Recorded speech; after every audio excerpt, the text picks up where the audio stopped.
Welcome, welcome, welcome to the Interpreters community of positivity, Welcome. non-competition, and mutual support. Welcome to the first interview series of What is Life as an Interpreter Like? I'm so excited to be bringing this to you, and I have a wonderful first interview partner here, Lavinia de Naro Papa. Welcome. Thanks for being here, Lavinia. Oh, thank you for having me here on the first one to be interviewed. What an And honor. and everybody watching who's new, welcome really to our positive community of interpreters. And I'm Sarah Thiemann. I empower fellow interpreters to view colleagues as colleagues and not as competitors, to really love engaging with colleagues and to find clients more online, to make a life that's happy and content, because feelings are what counts. It's all about feelings, how we feel in our day-to-day lives. This is really close to my heart. And yeah, regarding life as an interpreter. So if you're anything like me, I am always super excited to hear people's stories in our community when they introduce yourselves. We have our live meetings and sometimes we go around and introduce ourselves first. And when they're new people, I'm like, hey, I want to hear more about you, but we only have, 1 minute per person or what have you. So, and if, I'm excited to hear people's stories, then other people must be. And we can learn from each other, interpreters from interpreters, and also people who don't. If you guys are watching and you don't have anything to do with interpreting, you are in the right spot as well, because here we will show you what life as an interpreter is like. This is why we interview interview now. Yeah, interpreters. So the idea is to have one interview per month and to publish it so that interpreters can learn from interpreters, but also people who are interested in the profession, or even companies, potential clients. If you're watching, this is what the interpreters work is like. Welcome to our series of What is Life as an Interpreter Like? Yeah, and today I have the amazing Lavinia de Naro Papa here with me. She is an interpreter, freelance interpreter for English, French, and Italian. She's based in Paris and a court interpreter. So something really special, unique, and a fun fact about Mhm. Lavinia is, Lavinia, you want to say it yourself? Or? Yes. I also like to sing. I've had 12 years of opera singing voice training, Wow. and I Yeah. have the I've attended Estil level 1 and 2, and now I have a still teacher, still Wow. Yeah. going on with the voice lessons, but I Wow. This still is such consider a myself a student. Ooh, wow, that's so exciting, really singing and opera singing. Wow, wow, wow, yeah.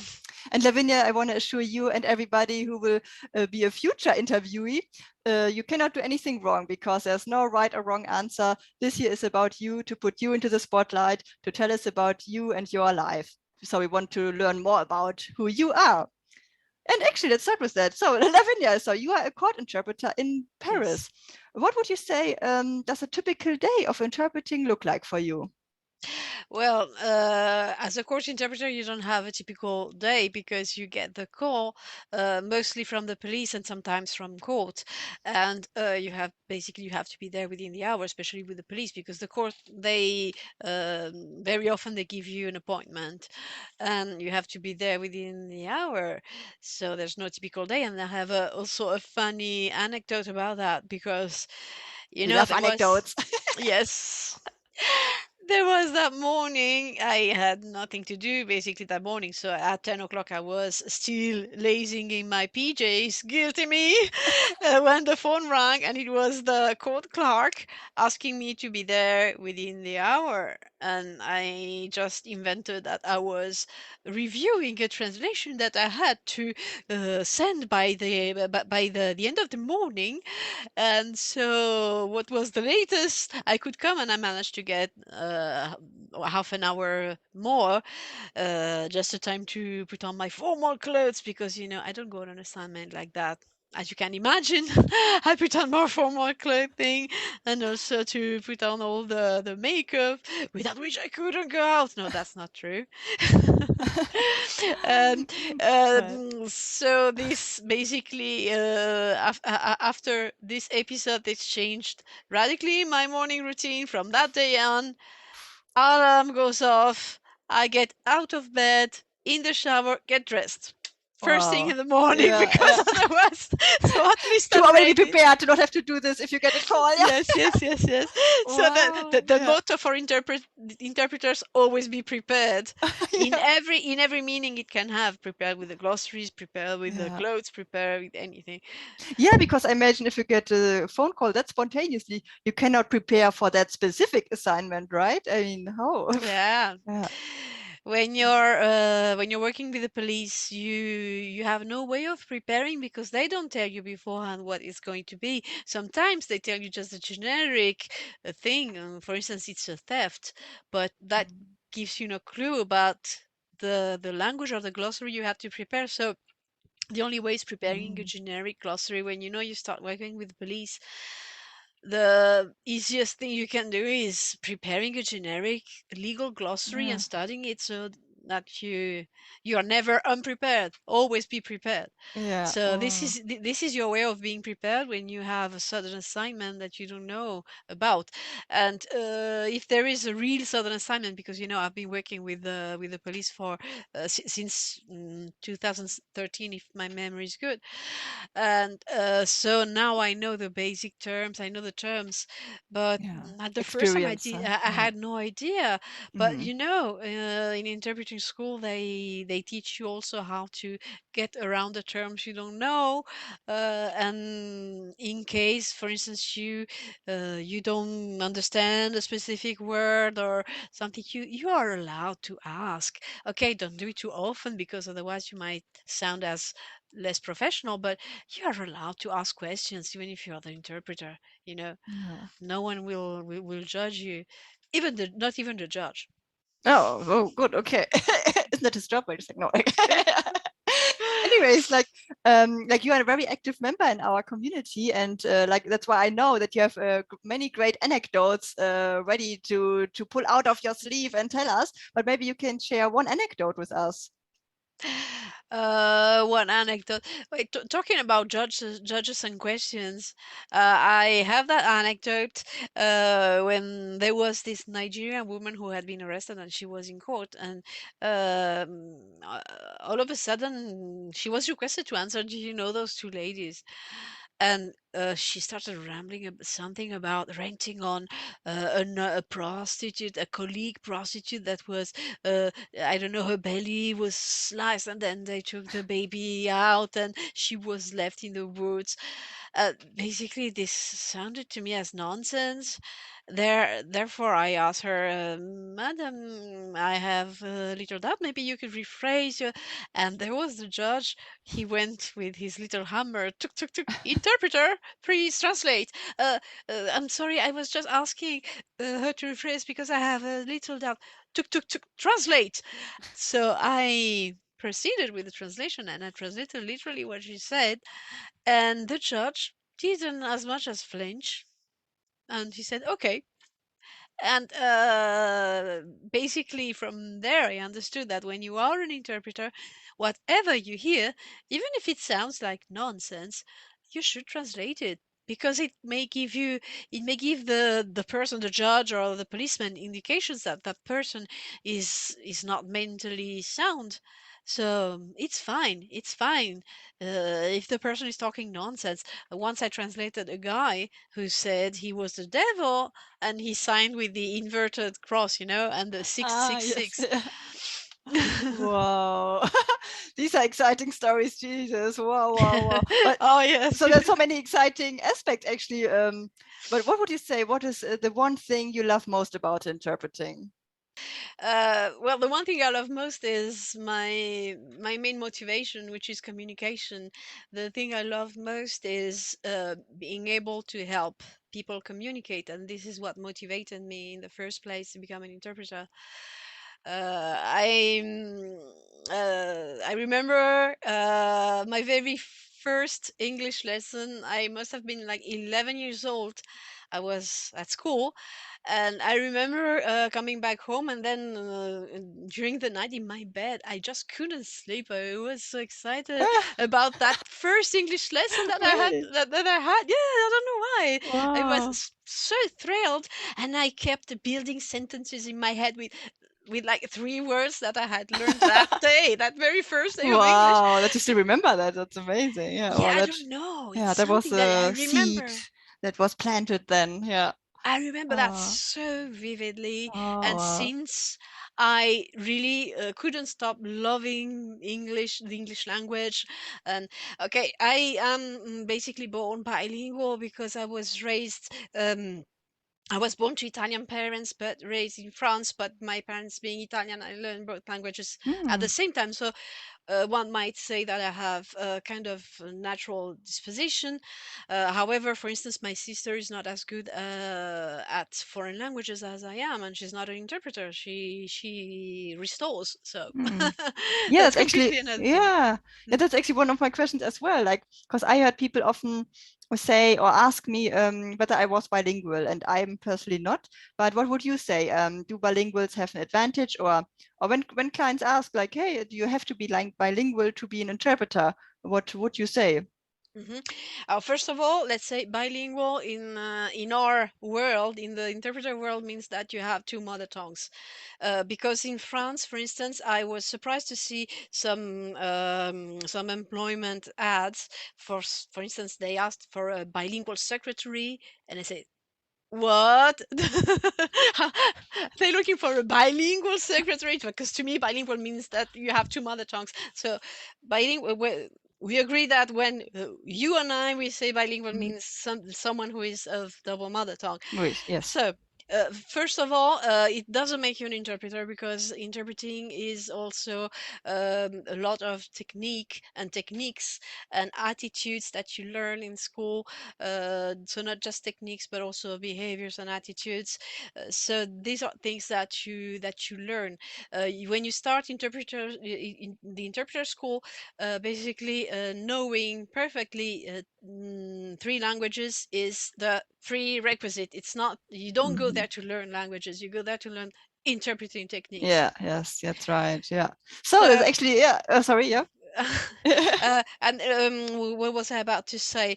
So there is a huge difference between being bilingual and being an interpreter, and I can see it in court because in court, for some languages, like for instance Romanian or Arabic, which is really really highly requested, basically the interpreters at the courthouse, the Arabic interpreters, they have like their own bunk bed there because they sleep there. No, I'm joking. And those interpreters, I can tell right away, from a mile away, that they are not formally trained Mm, interpreters. They became interpreters because they know the language, so they can manage. But there's something, I don't know. There's something in their way of being, in their attitude, even when you don't see them working. But immediately, mhm. you can Yeah. you can tell. So I would advise someone who wants to become an interpreter to get a formal training. Yeah. That actually brings me again to my next question, or you've already maybe answered it, Mm. because does your experience from your studies or from the interpreting school help you today? Yes, yes, definitely. It's really the base because, of course, simultaneous translation you cannot learn it really by yourself. You need to have a formal training, uh, and also consecutive because how do you master the note-taking technique if you don't have a teacher? So basically, if you're not a formally trained interpreter, the only thing you can do is liaison interpreting, and even that kind of interpreting has its codes that is better to learn. So basically, I would say it was really really useful. And I have another funny thing to say Yeah. Yeah. about the fact of being real bilingual. You asked me if it was an advantage when I started my studies or not, and on the whole, yes, it was. But also, I had a strange phenomenon because I never translate from one language to another. Since I know both languages, Italian and French, very well, I think and immediately associate the thought to the word in that language. So when I had to do the very first exercises of sight translation, which is the very first thing they have you do at interpreter school, Hmm. I have to go from one language to the other like this, Hmm. but my mind was wired like this or like this. Ah, So I yes. this was a connection that needed to be made.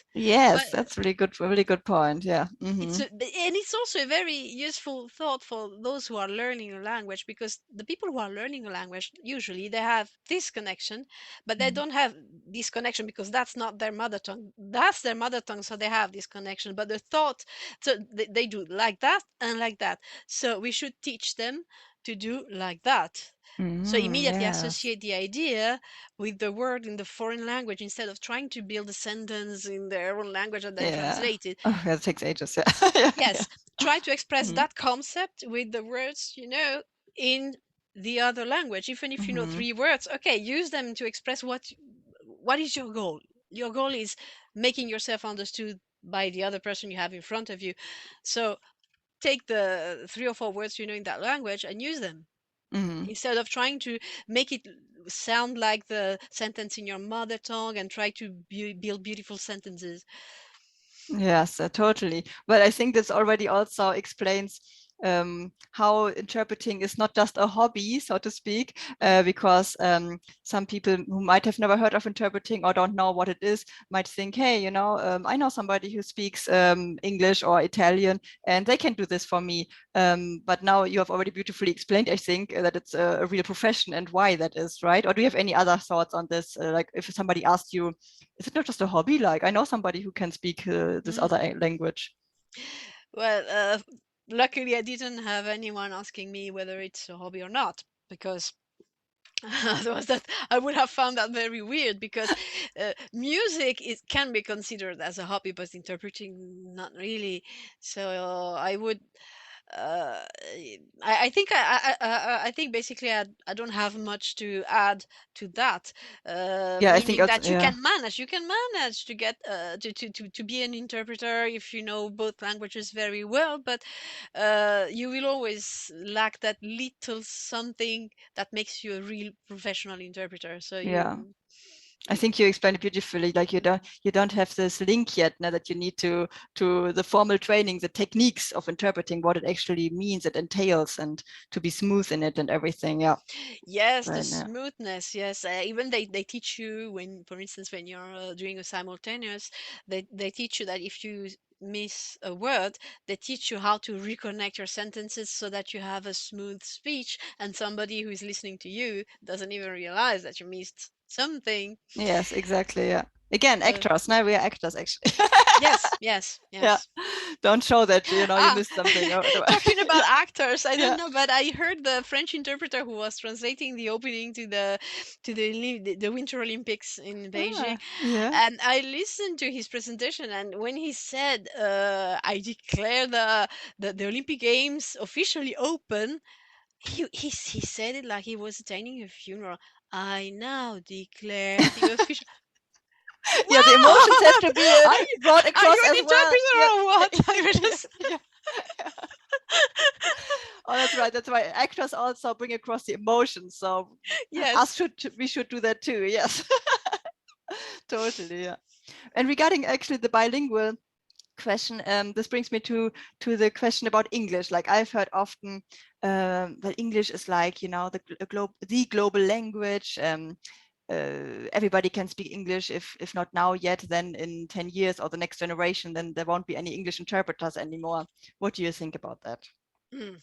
Well, I think that this fear is justified, meaning that most people, yes, they think that since companies are hiring English-speaking people more and more, even the cleaning woman is requested to be able to speak English, even if she doesn't need it. So yes, basically in firms, managers especially, they think they can get away with hiring all English-speaking people so they won't need interpreters anymore. And this can be valid in meetings or to write emails or things like that. But when you have a delicate negotiation to handle, I think that it's better to get an interpreter because, you know, better be on the safe side. So, but thing is that, yes, most managers, they think that they don't need an interpreter. So it is a justified fear. Yeah, I think Mm-mm. here it's about also awareness now that people also who do speak some English lose this embarrassment, like, oh, I cannot hire an English, also an interpreter for English, because then I would have to show that, you know, I can't speak English perfectly, and this is embarrassing because of this kind of perception, and that people hire more and more people that speak English. But it's just Mhm. natural and human that everybody, even us interpreters, we can best express ourselves in our mother tongue. Everybody is capable of expressing abstract thoughts, ideas, emotions best in their mother tongue. And especially, like you said, when it's about delicate topics or very scientific, very technical, then it's always better to speak in one's own mother tongue. Plus, regarding English, I also, however, I think, I agree with what you said, and I think that English interpreters will still be needed in the future, because if this is the case, what you said, then it also means that English is the lingua franca of the given conference, and then Italian, Spanish, Chinese, Arabic, or whatever, they will be interpreting into English. For, you know, if there's an Arabic speaking person or a German speaking Mhm. person, they will be interpreted then into English, so that everybody, you know, can follow the conference. I think this will also be the case, that it's more like, will be more like this English speaking for multiple languages now, instead of an Italian interpreter, a French interpreter, and so on, then all Mhm. into English probably. But we will see, Yeah. yeah. Yes, we'll see. We cannot tell. But what I can say is, for instance, in some police stations or courthouses, there are police officers who speak English, or maybe even attorneys who speak English. So maybe it can happen that I'm there just for the procedure because they speak directly, and that's totally fine by me.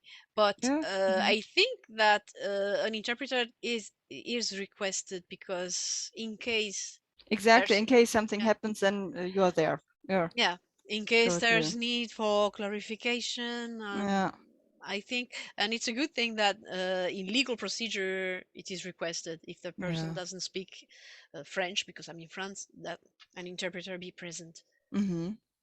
And when you're at those appointments, or in general, even if you have other types of interpreting assignments, what you say are your core values you work and live by in terms of the interpreting profession? Core Uh, values. well, first of all, I would say communication, because this is the the it's really the reason why you need an interpreter to take the message across as clearly as possible.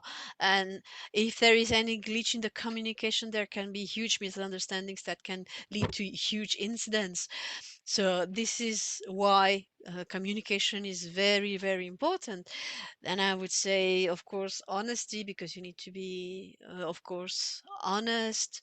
Um, in your in the way you interact with your clients, but also in what you With in colleagues the way you also. in the Yeah, way you translate. yeah. You need really to be faithful in what you translate, and not put your personal thoughts into Yeah. that. Then there is also empathy, because you need to really put yourselves in the place of the person you're translating, especially when you're doing legal translation, when you're translating somebody who has been arrested, who is in custody. It's a delicate situation, so I always show empathy, whether I'm wrong or right, I don't know, but I know I'm here to help them. I'm also Hmm. here to help the police officer, so I show empathy to both. I try not to take sides Yeah. with one or the other. And maybe the fact that I try to show empathy to the person arrested, maybe they will be more willing to speak Hmm. to the police officer. You know, Yeah. because maybe the police officer, they can get a bit rough, but no, French police officer, they are quite calm. They don't have that thing. Hmm. I am the authority, so they are quite nice. Mm. Well, they yes, yes, yes. They they may raise their voice if the person doesn't want to answer, or Okay. if the Yeah. person does anything. But normally, no, they're nice. So I don't really need to. But Okay, but I think great. it So helps. your values are Yeah, communication, empathy, and honesty. Yeah, it's Yes, I amazing. would I think, say that for yeah, saying, I yeah. think it's also really good in the interactions with colleagues, also to foster this community of positivity, like honesty. Mm, Of course, we don't have to lie all of our cards on the table if somebody asks us for our for how much we charge or whatever, you know. But mhm. at least then still you can still be honest, like, hey, I'm not comfortable talking about this now. I don't know you too well yet, or whatever. This is Before, honesty also, yes. yeah, It, exactly. I So prefer that instead of someone who yeah, tries to turn around the things. I prefer someone exactly. who tells me how they feel, Yeah, totally. Yeah. honestly. Yes, totally. Hmm. Amazing. Yes. And coming back to the formal training, what has actually led you or motivated you to become an interpreter in the first place? I mean, I remember your first English class. There was the seed was planted and everything. And Hmm. what motivated you then? When did you know, oh, I will become an interpreter? It came on very early, in the form of, first of all, the love for the English language.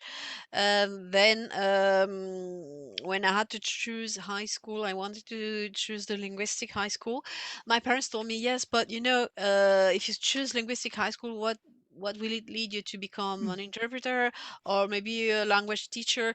Don't you want to leave more doors open for the moment and then choose later on? So I chose the generic literary school. But at the end of that school, I chose interpreter school all the same because my Yeah, motivation is communication. I yeah. think it maybe because I've always had the Peter Pan syndrome. So yes, because Which is, children can you explain? Yeah, yeah. children, why do they learn to speak? They learn Mm-hmm. to speak because they want to communicate with the adults. Why? Because they want to be integrated. Why do they want to be integrated? Because they need to, because they're helpless, they're defenseless, so they need adults to integrate them and help them. And so I think maybe it's kind of a childish side that remained inside me, being wanting to communicate with everybody, wanting to be integrated with everybody, being friends with everybody. Yes, I'm a too friendly person sometimes. But hey, it also sounds like fun having a life like Peter Pan. Hey, yeah. So this is what it should be like. Now we shouldn't take everything too serious. There are also other great things than just interpreting. Sometimes, Mm. I think every profession has this. They get stuck into their own tunnel, or there's a risk of doing so, and then they are like all just focusing on the little things and forget like, oh, there's also a whole world out there. No? Like, yeah, Peter Pan. That's great. Great metaphor. Yes, I know. It comes from my Peter Pan syndrome. I am a child and I want to communicate with everybody, want everybody to love me. Yes. Well, something that Peter Pan will probably solve. But my question to you for this is, first of all, what would Peter Pan or the interpreters need to solve in the next few years? Like, what do you think will be the next biggest challenge in the next few years for interpreters?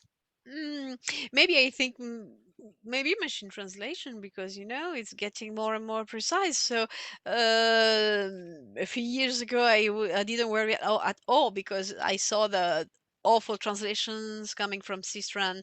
They were so awful that I said, okay, there will always be that we will always need a human translator or interpreter. But now they're getting more and more accurate. So maybe I don't know if I will see this in my professional lifespan, but maybe the next generation will see interpreters being replaced by machines. Who knows? So this is Hmm. the main thing they Artificial can. intelligence, huh? Yeah, Yes, they AI can be coming. led Yeah, yeah. here. Yes, and Hmm. otherwise, I think yes, they need to keep the pace with technology, remote interpreting technologies, and all the Yeah. stuff. But I think that the new generation is Yes. being Yeah. taught that, I suppose, in interpreter school. I don't know, Hmm. because when I attended interpreter school, computers were like at their beginning. No, I'm exaggerating because But yeah, yeah. I graduated in '96, You look so so young. You are so young still. So what are you talking about? I'll turn You're not a 50 digital next year. native. Mm. But Yeah. it was a time when computers were not commonplace in schools. So we didn't really have computers in Yeah. the interpreter school. So Yeah, wow, yeah. other times. And yeah, but I think with remote interpreting after the pandemic, I think that we will also go with AI and find ways to work with it. My motto is always, go with the changes instead of against them, Mhm. because the changes will come anyway, right? Whether you are for them or against them. So it's better for me if I'm with for them. So I will find a way. If I have this positive attitude, it's all about attitude, or perception is everything. So if you viewed Mhm. positive, I'm sure, interpreters will have a future profession as well with AI. I think so because when horse carriages were replaced by cars, uh, there was a huge problem because all those professions linked to the horse carriages. But anyway, do you imagine if I don't know, a lobby had stopped the evolution of cars and we still would have horse carriages because otherwise those professions would have been Yeah, unemployed. So yes, I think totally. we Yeah, we exactly. interpreters It evolves or transforms, we then will have to shift. other doors will open this way around. Other doors Yes, will open then. Yeah, we exactly. I don't think so know too. in what direction, but we will find a way Definitely. to shift. Yes, totally. Mhm. Yeah, this brings me to one of my last questions. So slowly coming to a close soon. What advice, Lavinia, would you give to newcomers to our beautiful profession? That's not very easy because the profession itself is not easy, meaning that it's not easy to find clients because to become a good interpreter, that depends on each and every one of us.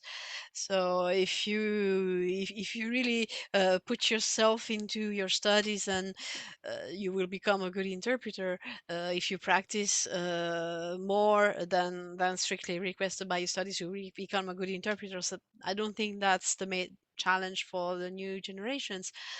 The main challenge for the new generations is maybe competition, maybe where to find clients. We know that there's platforms with ads, but if you don't answer within the first 5 minutes, you don't get the job. So I think this is the most difficult aspect of the profession, which I am still trying to figure out myself.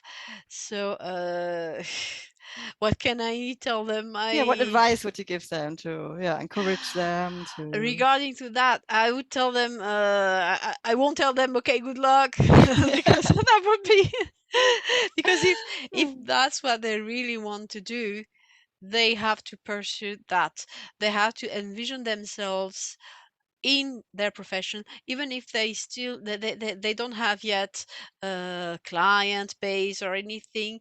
you know Take some time during the day, envision yourself already in the profession Yes, you yeah, I want love to be. that. Yeah, Take like every day like 10 minutes to do that. It's kind of it's a sort of meditation to envision yourself already there. I know yeah, it's not easy, but the more you do it and the more your mind will get into the mindset that will allow you to achieve that. And I am still trying to practice it myself because yeah. But it works. I love this. This is exactly it. Visualize yourself already as an Mm, interpreter. Like, what kind of interpreter will you be like? Will you be? Yeah. Who do you want to be like? Already visualize yourself. Feel how you will feel, or how you want to feel, and then you will prepare yourself to go down that road, because there's no other option, basically. yes, So because if that's what you were born to do, you need to do that. You cannot do anything else because that's what yeah. you want to do. So you need to find a way to pursue that, and you will.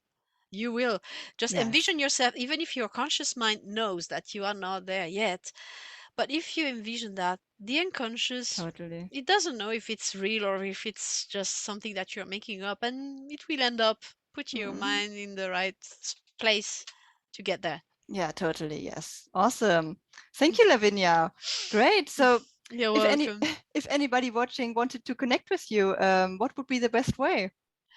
However they want, I am everywhere. I am on Facebook. There's only three of us: Lavinia, De, Naro, Papa. There's only three of us. One is my aunt, one is my cousin, and one is myself.